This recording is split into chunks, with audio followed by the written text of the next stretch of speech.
So what I'll do is try to hold on to what I have here and go over. And what I want to do is what we haven't been able to do in the past because we had to have the meeting start a little earlier.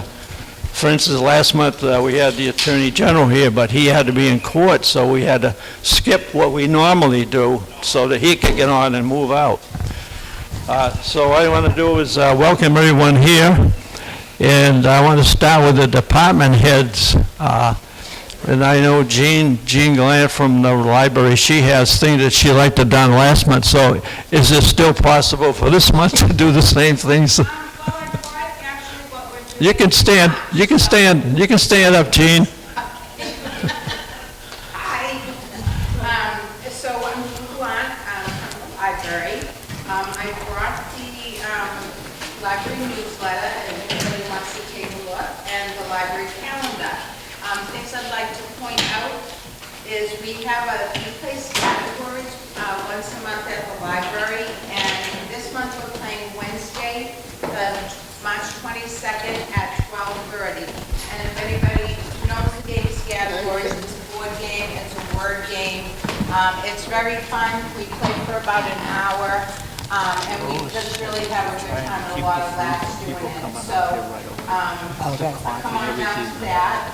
On Saturday, March 25th, the library is sponsoring a block cooking program for us.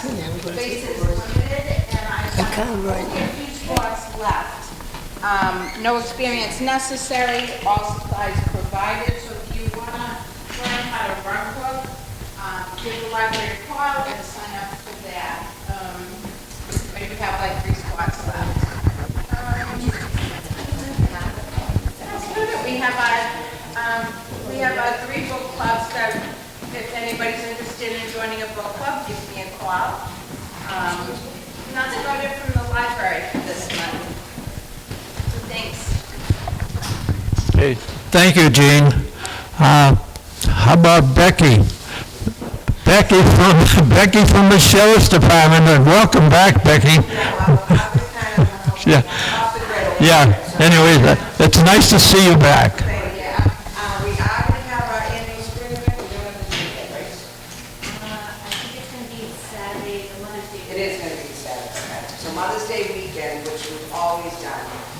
Off to the farm events, they sell plants and everything for Mother's Day. There'll be a craft for the kids. There'll be a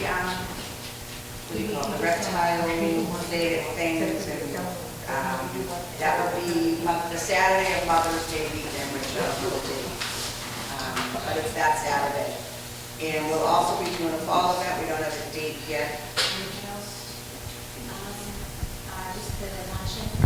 Oh yeah, the TRIAD luncheon is going to be in the beginning of June. We haven't nailed down that date, but we'll be doing it again.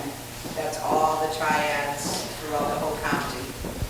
That'll be in the beginning of June, probably a Friday. We haven't been able to nail down a Thursday in June.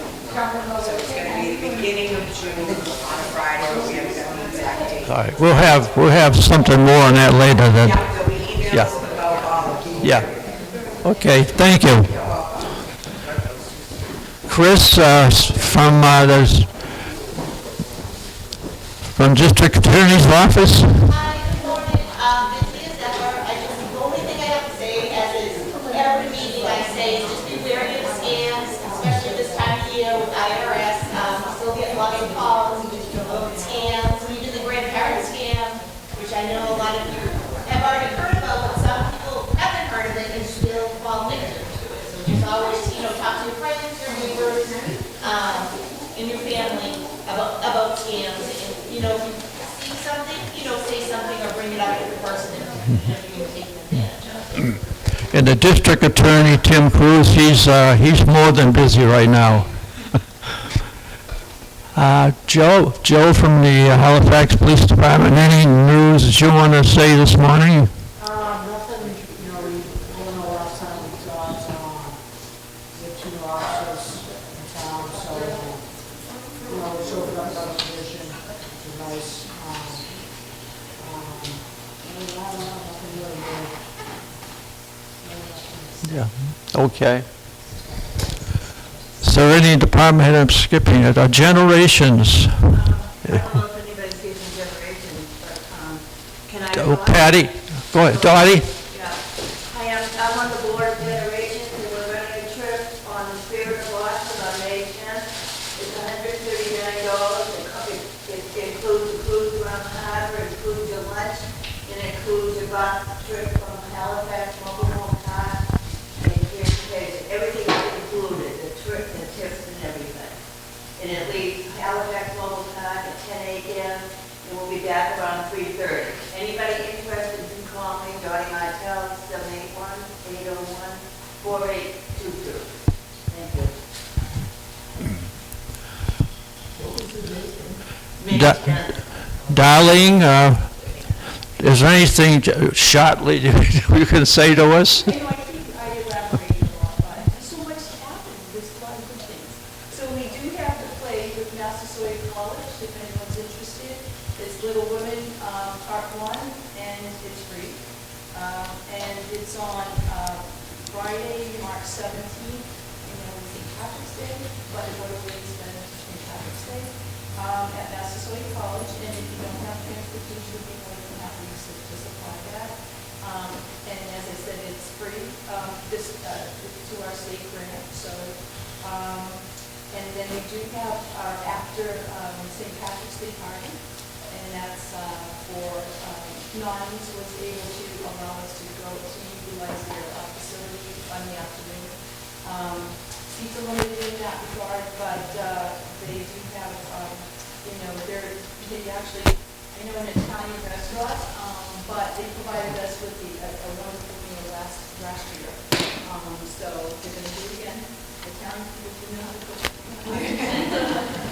People want to say that everybody's Irish that day, I guess. And also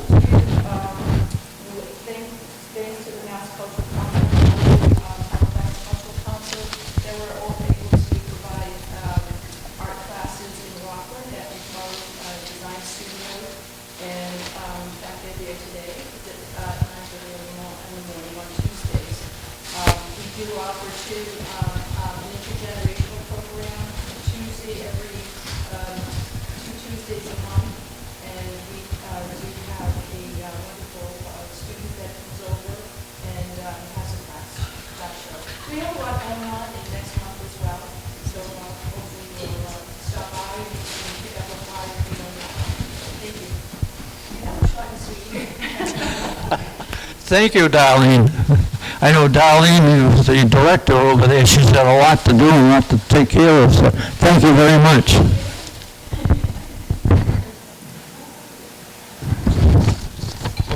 The last thing I have to do before we get on with our own today's is the future speakers. The future speakers, I'm going to start with April. April is going to be with the Halifax paramedics and the police department, and I believe Joe Cushman is going to be in on this. And this is the reason we're having him in is that the things that we were talking about with Narcrass here last month, they tell me that you just can't go up to someone and just do this with them if you think they need it, because some of them can be very vicious. What you could do if you got to the wrong person, that person could attack you. So we're talking with the paramedics and with Joe, and they're going to go over this at our April meeting so that we all understand, maybe looking at a person or knowing the person, whether we should get involved with giving them Narcan. Is that right, Joe? Yes, so this is still going on for April? As far as I know, yeah, I'll be there. Yeah, well, the people that we talked to last month that were over there, they said they could do it. So I just want to make sure that we're still on for April. I can confirm. Okay. And for the month of May, the reason we're going to have this was a request by the Halifax police chief. They wanted me to get in touch with these people. And it's going to be the state 911 department and the mobile PSAP. And this is going to be more on the program that's going on in Duxbury. And this was requested, I say, by the police chief because he feels that we should be more aware of what's going on over there. And this 9/11 Massachusetts part of it, it's with the equipment distribution. And they said that this would be a good time to go over the whole procedure in Duxbury in the 9/11 program. As I say, I'm not too familiar with it, never used it, but he said that the chief of police said that this should be something he'd like to see us do, and he'll be involved with it. And that's going to be for May. I'm up to June. June, we're going to have, and the reason we're going to have this in June is that I live up on Circuit Street, and all of the people here that are from Halifax realize that way back years and years ago, we had the town dump, they called it, up and back of Laurel Street and Circuit Street. And over the years, of course, that was capped years and years ago. But there's rumors now spread around my area, and I don't know who's doing it, but someone is spreading the word that it's going to be open. So I talked to the health department, Board of Health, and he said, there's no way. He said, you don't have to worry about it. That place will never be open for anybody, anywhere. So what they're going to do, they're going to bring in the State Department that handles the whole thing for our meeting, the whole thing. You can't even go up on any, not supposed to even be around that area. And they have to do work on it once a year. And they told me that it's some type of fill that the State Department has that's all inspected before it even comes into Halifax, and it's spread over that whole area, because over years that area is kind of going downhill because everything that was under it is still decaying. So that would be for June, and it's going to be done by the State Department. So that'll be something that I think all the people that live in Halifax would like to hear what's going on down there and what's being done since it all been capped, and how safe it is, and that there will never be anything done by anybody, no contractors, anybody in that whole area. So the other one they're looking for, and I'm trying to find someone, this is about the fishermen. We've been trying to get somebody, and I know of 2 different people that would come in that are fishermen. They're deep sea fishermen. But the problem was that when I asked them to come in, they were having problems with the state and some of the federal regulations that are now being changed, and the fishermen are having real problems with it. They have a lot of problems to begin with of their own out there in the deep sea fishing. And now the state's coming up with other things that you can do and you can't do. So I'm still working on 2 different, actually deep sea fishermen that said they'd come in and do a program for me. So I haven't forgotten it. It's still in the works, but I can't tell you what month it's going to be on. So that's up to June. July I haven't got into yet.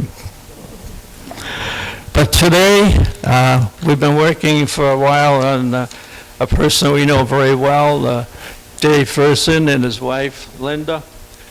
Dave, of course, is sitting over there, and he's trying to rest up from being from the Appalachian Trail in Georgia, walking it up to the mountain in Maine. So anyway, he said he'd be glad to do the whole story. His tent is up there. That's what he slept in, if you can realize that, up in the mountains and snow and everything else. That was his tent. And he has things here that you can look at after the demonstration is all done. But his wife, Linda, is going to be doing this part of it, and Dave is going to be out beside, and he's going to be talking about everything that you're going to see here. So thank you, Dave and Linda, for taking your time to come in here. Would you please welcome the 2, and we'll start their program.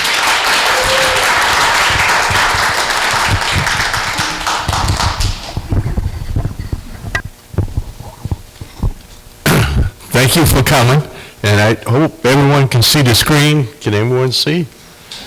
Okay, I'm not a public speaker, but I'm going to do this best I can do.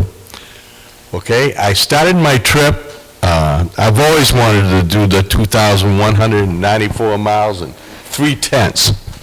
And I started Springer Mountain. Okay. I started March 1st. You do the approach trail. You have to do 8.8 miles even before you get to Springer Mountain. So she'll show you. When I get up to Springer Mountain, they have the plaque right there, and that's the start of the Appalachian Trail. And believe it or not, as I'm going up to that plaque, there's people coming down already and saying, forget it, we had enough. They didn't even make it to the first white blaze. But so you make it up there and the journey begins. So the Blue Ridge Mountains in Georgia, I can't name all the mountains. It's just a ridge line, and it goes as far as you can see. And I don't think the cameras do it any justice. When you get up there and you see what God created, it's really beautiful. And I was lucky because, as you can see there, most of the days you can see for miles. And okay. Well, I need to see the screen. Okay, and like when I cross the presidential range, the Mother Nature dictates anything you're going to do when you go doing the Appalachian Trail. And when I got up there, I don't have many pictures of the presidential range because when I got up there, the winds were 40 miles an hour, it'd be pouring rain, and there were sometimes I couldn't see 2 feet in front of me. So that's why days like this, when you had pictures like that, it was a blessing that I was able to take the pictures. Okay, the white blaze. Every, I'll say 100 feet, there's a white blaze like this, and the trail is well marked, and and you just follow the white blaze. If you're going northbound, it's on that side of the tree. You're going southbound, it'll be on the same tree on the opposite side. And people only get lost because they go off the trail. Really, because it's pretty hard to get lost. This is Blood Mountain, and I'll tell you real quick, they call it Blood Mountain only because I read it in the book. Years ago, 2 Indian tribes, back in those days, they fought over the game for the food to make it through the winter.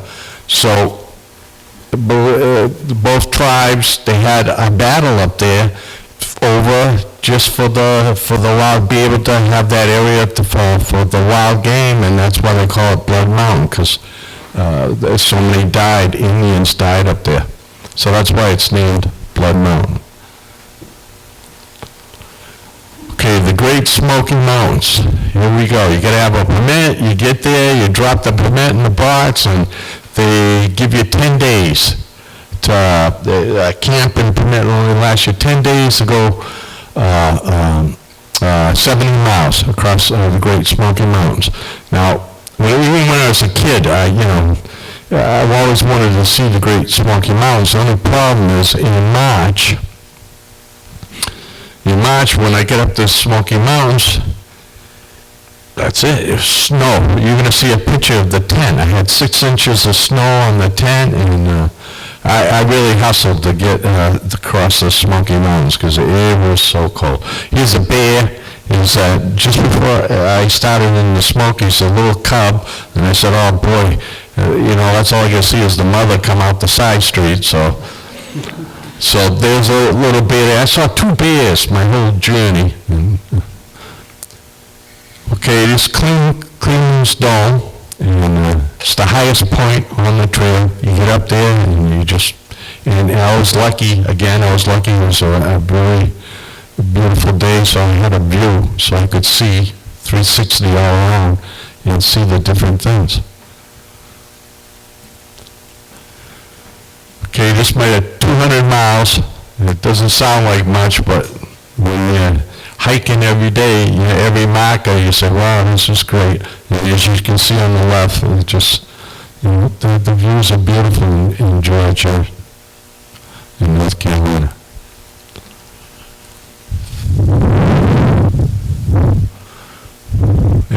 see the snow there. Now, this is just, this is spring now, and you see still, you'll see the snow there on the top of the ridge. And that's in the Smokies there. It was cold that morning. You don't want to get out of the sleeping bag, I'll tell you. I remember I was able to text Linda, and I said, she says, how many miles you going to do today? I said, I'm not even out of the tent. I'm still in my sleeping bag.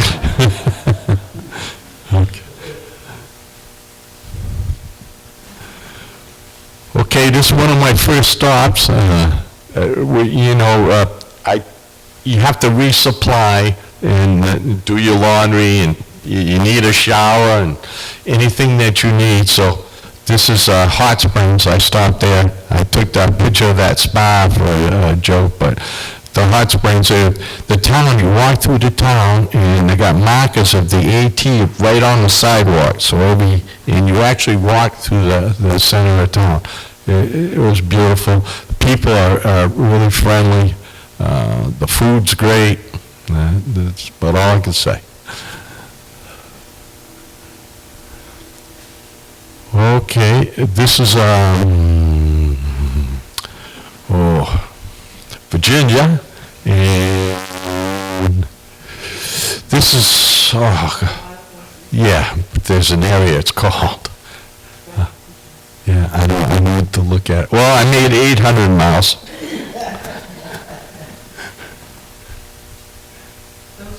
Those markers were along the trail. Yeah, I didn't make them. Created these little things in the dirt, miles long. But someone was ahead of him doing that, so there's several of those. And it was a little bit after Virginia, this is how many miles you had gone. Then he changed, when he was texting, he changed and saying how many miles to go. So it's kind of funny, change it about what he was thinking. That's what the voices were. Yeah, well, it's a section, and I should remember. I go out if I can remember. But it's a section. It's all, they have gates. It's all fenced in, and they have about 70 wild ponies. And this is one that came up to me while I was going through the, the section. It'll come to me. But anyways. Yes, well, that's a trail town. That's the name. Damascus is they call it a trail town. McKee Knob, that's the famous. Everybody sees that. A lot of people sit on the edge. That wasn't for me. I said, well, this is as far as I go. But there's a warden up there, and they have him there 7 to 5, and he'll take a picture but again, I was lucky. It was a beautiful day when I got there. You can see by the sky, it was beautiful. And what a view. Did you run into people along the trail? Yes. But usually at campsites, when you hit a lot of people did shelters, but me, I always stayed in my tent over there, and because I just, in between COVID and the mice and all that, I just felt more comfortable, and plus I snore very loudly, so I didn't want people throwing rocks at me and stuff like that. So that's how I did it. But during the day, everybody become friends, and my trail name was Christian because people would see me in the morning when I'm packing up. They're saying, you're always on your knees in the morning. And I says, well, I'm praying because I got to make it up that mountain, and I'm going to need all the help I can get. And so nobody knew anybody's real name. Everybody goes by trail name. So my trail name, you'll see even the Appalachian Trail, when they send me a certificate, it's Christian, because everything that I sign, they don't want your real name. You sign your trail name.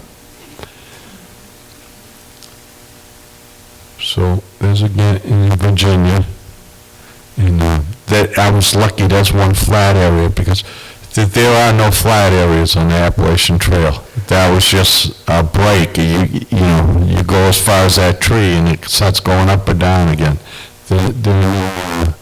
It's elevation, the whole trail. And there's the James River.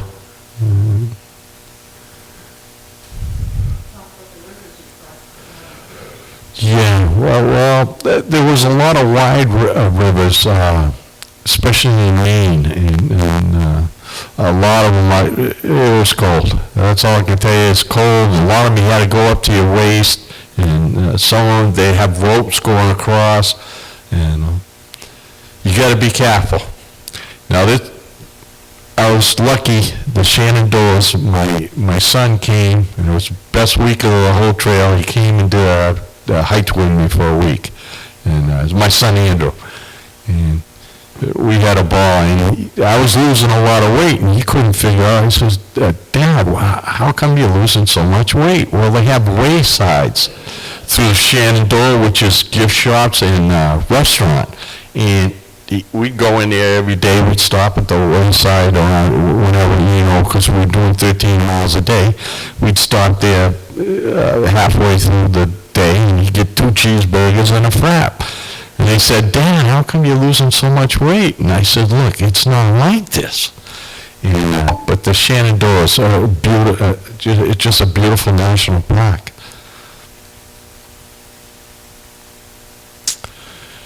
The Dixon line, Mason-Dixon line. That's what you see on the right-hand side. Now, to me, this was, I didn't realize, I'm going through the trail, and I didn't know the Civil War, that Mason-Dixon line was, for 2 years, the North couldn't go and the South couldn't go, and for 2 years, they stayed in this area, and they just shot at each other. Well, you're hiking, and you look up on the ridges, and you see where people had power blocks like this, and they had rocks behind it. And so what it was is the soldiers would sit up on that ridge behind a rock with a gun and sat on the rocks. And that was me. I never, so as I'm going, I'm saying, who would power rocks like that? And then as they get information things, and I get there and you read, and then I found out everything I was seeing on the ridges. It was amazing, but that's the Civil War. Washington Monument, that was in years old.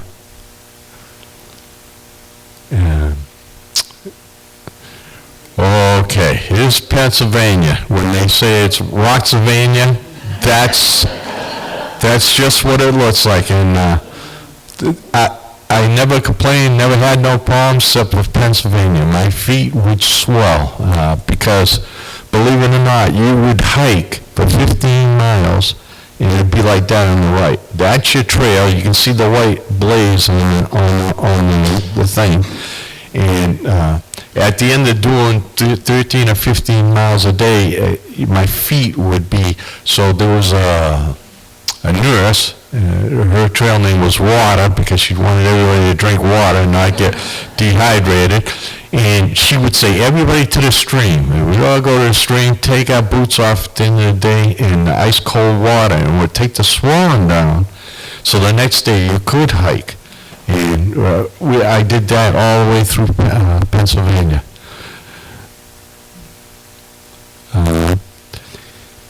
Originally, the trail was only 2,000 miles. So the one on the left is when it was only 2,000 miles. And the halfway mark is the way it is now. That was in Pennsylvania.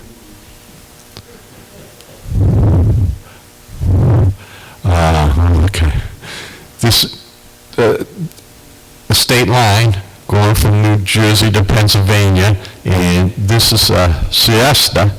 She's a music teacher from Washington, D.C. We became good friends. We started on March 1st together, and here's a picture of her crossing the state line. So happy to get out of from the rocks from Pennsylvania.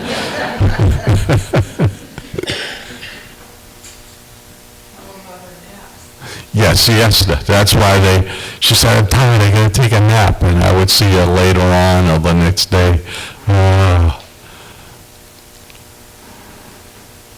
New Jersey, it's just different points to see. New York and New Jersey. It's a state line. It's up on a rock.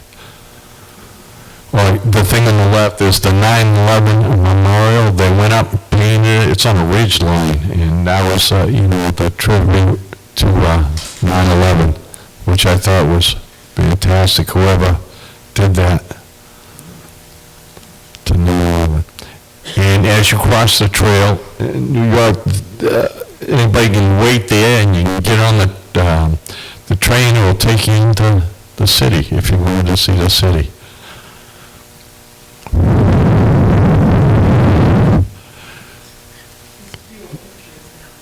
Yes, there's the state line, and I was so happy to get Connecticut and Massachusetts to finally enter Massachusetts. Yes.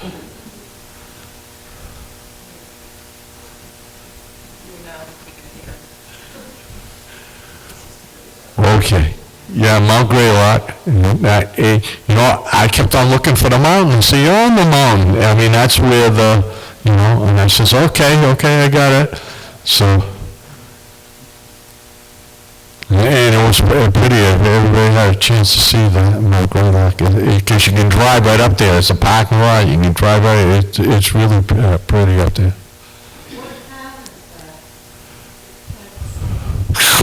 I don't. I'll have to look in the book. I'll look after. I'll look in the book.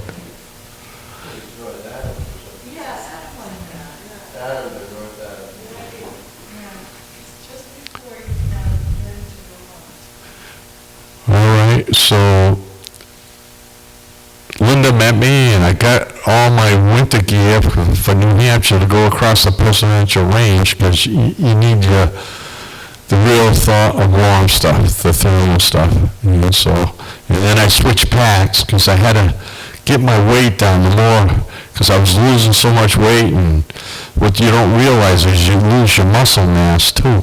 So I had to go to a lighter pack, and I was eating, believe me, I was eating non-stop, and because you're going every day doing at least 10 miles, that's what happens.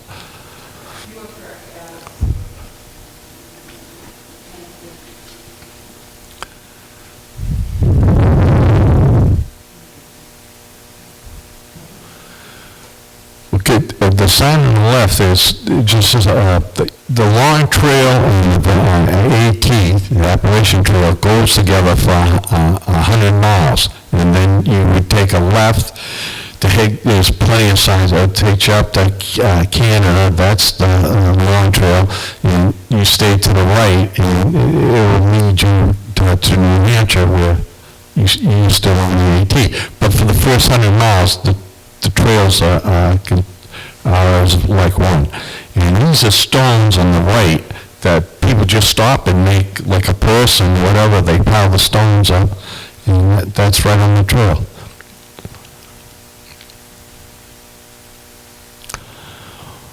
Okay, presidential range. The Alpine zone is anything that can't grow.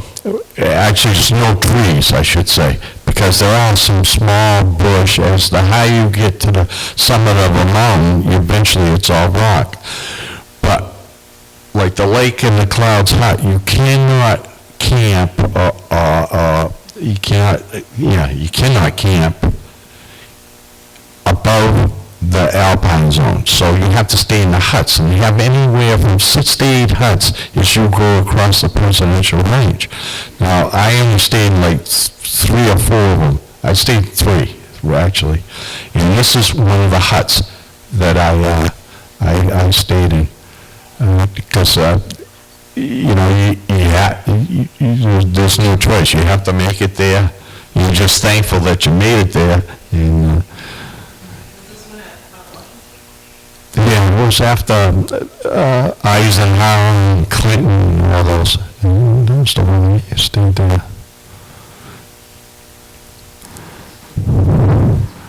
But this is the start of the Wildcats. Now this is a face of a cliff that I'm climbing, the picture on the left, and they call that the Wildcats. And that's when you have to put your trekking poles away, and everybody on the trail knows, wait until you get the Wildcats. You're gonna, and it was something. It's 8 miles up, and you climb, and you trekking poles away, and you're going hand over hand, just climbing for like 6 to 8 miles.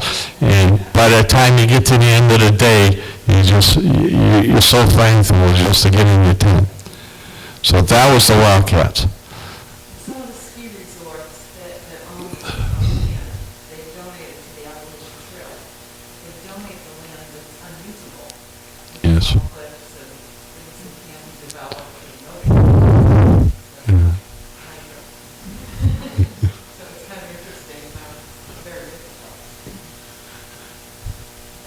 Yes, very. Just to add on that, through New York, when they got the access to be able to do the trail through New York, of course, back in 1920, they're not going to let them use the real fertile farmland. I mean, the farmer wouldn't want everybody, because there's like 4,200 to 5,000 people that start the Appalachian Trail every year. So what he did is, when you go through New York, you see a ridge line. It's only about 3 feet wide, and you got no trespassing signs on both sides of you, and you're walking a ridge line. So that's more of the person. Oh, and here's some of the friends. And, the one I told you about water, putting your feet in, she's on the one at the left, and we're so happy to be able to, we made it to Maine because, as you go along and you meet people in towns, and you would see people at the different campsites or whatever, a lot of, only 1 out of 4 make it, so it was we were so thankful to make it. And some of the people I became good friends with on the right, that's Magic Mike. He was a ranger in the military, and he's got his socks on.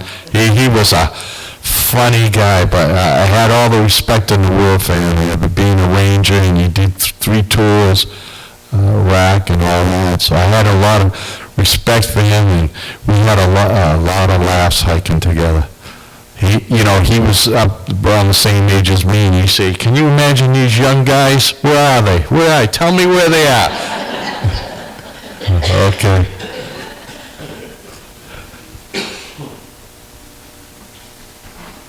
And just before you get to Mount Catawba, the 100-mile wilderness.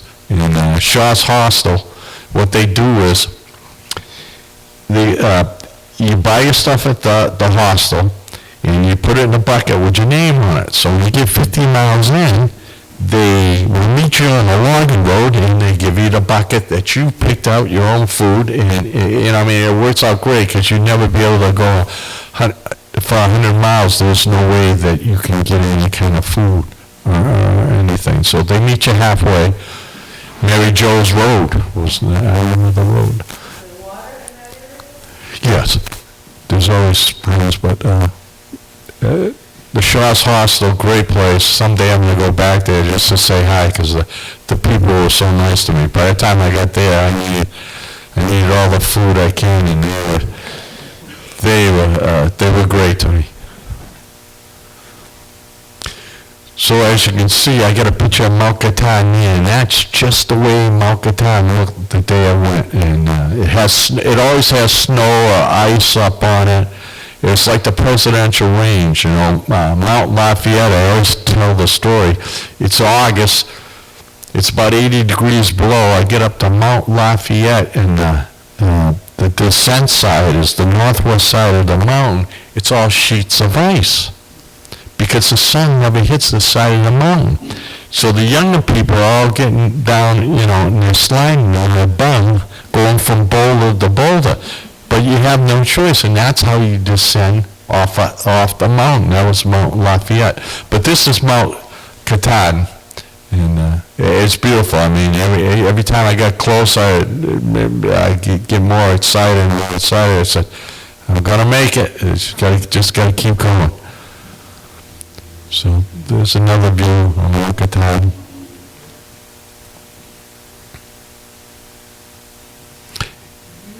And here we go. And I was so happy to get up there.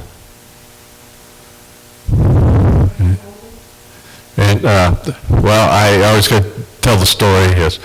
The day I was born, my grandmother, she just about raised me, but my grandmother went out and got that silver dollar coin. It says 1953, that's when I was born, August 19th. And when I got 18, she wrote me a letter. I got her home, it's priceless to me. And the letter says, use this coin as your good luck charm, and you will grow up to be an honest man.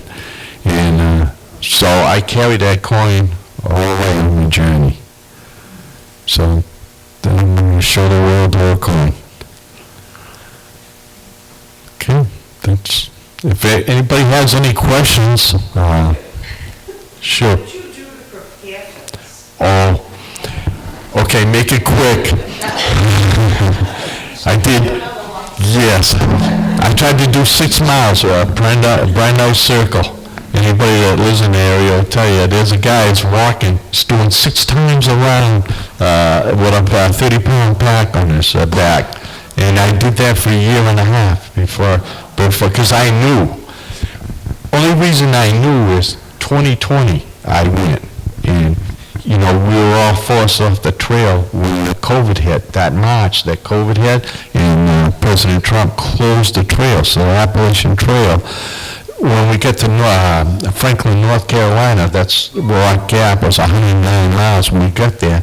The police had it all marked up, and they said, you've got to get off the trail. The president has closed the Appalachian Trail, and it didn't open until 2021, the official reopening of the trail. So I had to wait until 2022, which was really a blessing for me because it gave me a year and a half to train and do 6 miles every day with a 30-pound pack. Because the first 109 miles I did in 2020, it was, I finally realized what I'm getting myself into. Because the elevations, in some the elevations like that all day long. You're just going up and up and up. And there's some sections you've got to go from tree to tree and pull yourself. So it gave me a year and a half to prepare myself. So it's really kind of a blessing. Dave, how much weight did you lose? I started at 218 and went back there at 150. 218, and that's eating. Believe me, when I went to town, everybody says, he's still over there eating. He's never going to take a shower. But what did you eat on the trail? Yes. You were on the trail when you were hiking. What was your food? Yes. In the morning, I always had instant oatmeal because I cold soak. To save on weight, when I started the trail, the president of the Georgia Club says you want to get your weight down to less than 32 pounds. That's with your food and everything. So you want your base weight to be around 22 pounds, and I did. I finally got my base weight down to 22 pounds, but I had to get rid of my stove. So I went to cold soak, and cold soak is when you take your oatmeal, you put the water in, or your noodles 2 hours before you're going to have supper, and you just let the water soak it up. And what I did is I had my oatmeal.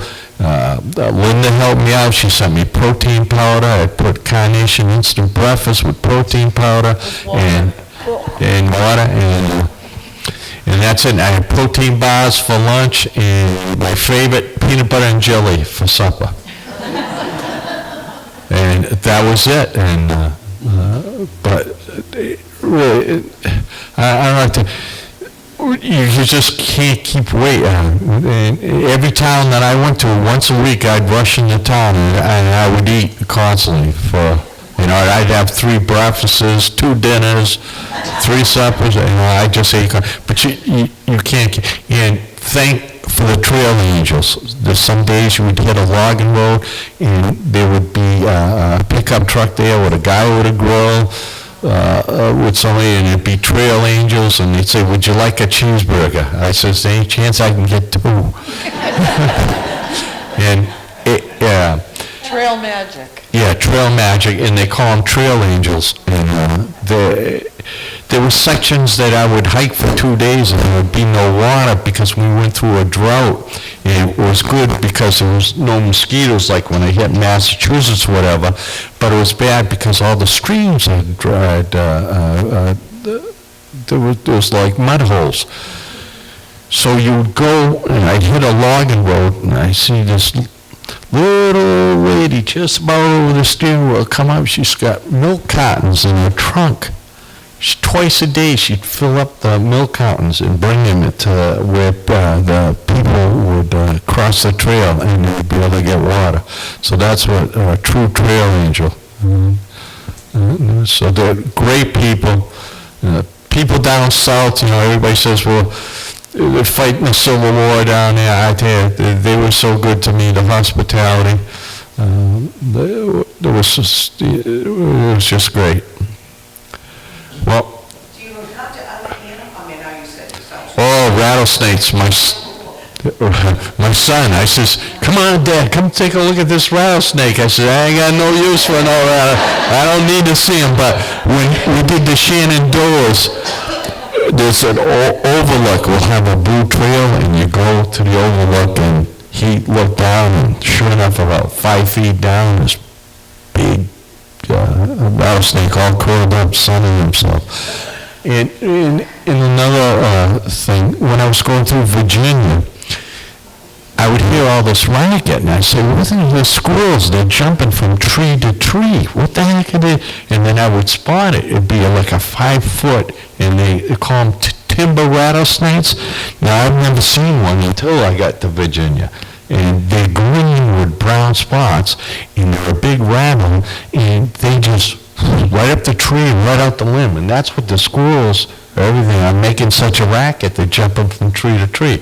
So, and another bear, but the bigger bear that I saw, he stood up, he was looking at me, and I'm looking at him. He went to the left, I went to the right.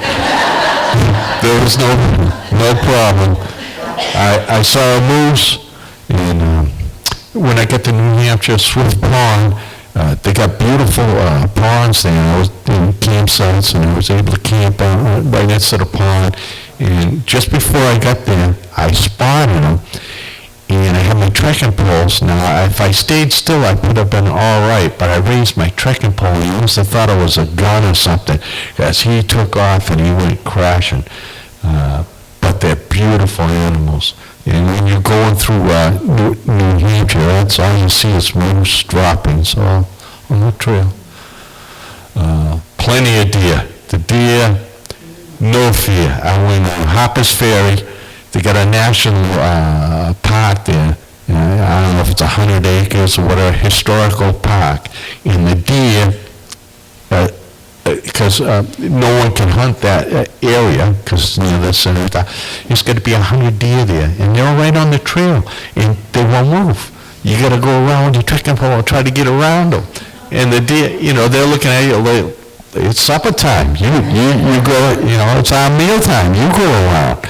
And I can tell you real quick another story. Hudson River. Before I went over the Hudson River, I had to find a place to camp, but it might have been 11 o'clock at night, because I stopped at Bear Inn. I got something to eat. I says, I'm going to be late getting that. I'm never going to be able to make it back on the trail, get to a campsite or whatever. So the Civil War, they have those Civil War reenactment sites, and I saw that, and there's a gate there, so I went down there. I said, they won't mind. I go down there, and it's beautiful, green lawn where they do the reenactments. And I woke up 3 o'clock in the morning, and I must have 50 deer around me. And I got that little tent in the middle of the field, and I must have 50 deer. And I had a doe trying to stick her head in the tent, and I told Linda, it's unbelievable, one of the best best nights I had on the trip, you know. I was safe, like, all my friends all around me. All right. Anything else? Across the Hudson River. It's a bridge. You go over actually the Hudson River. Yeah, on the side, there's a walkway. You actually go, oh, wow. Yeah, you know, they have that space. It's a walk. Go. You know, you said something about the cat country. Did you run into any of the cats? About what? Cat? Bobcat. No. No bobcats. No, I saw bear, deer, a lot of porcupines. You see the tree, and they have a big hole, and they'll go up, and a few of them, I stuck my head up there, and I said, no, I ain't gonna do that, that's all I need, he's shoot us. But a lot of porcupines, but a lot of deer. I'm telling you, a lot of deer.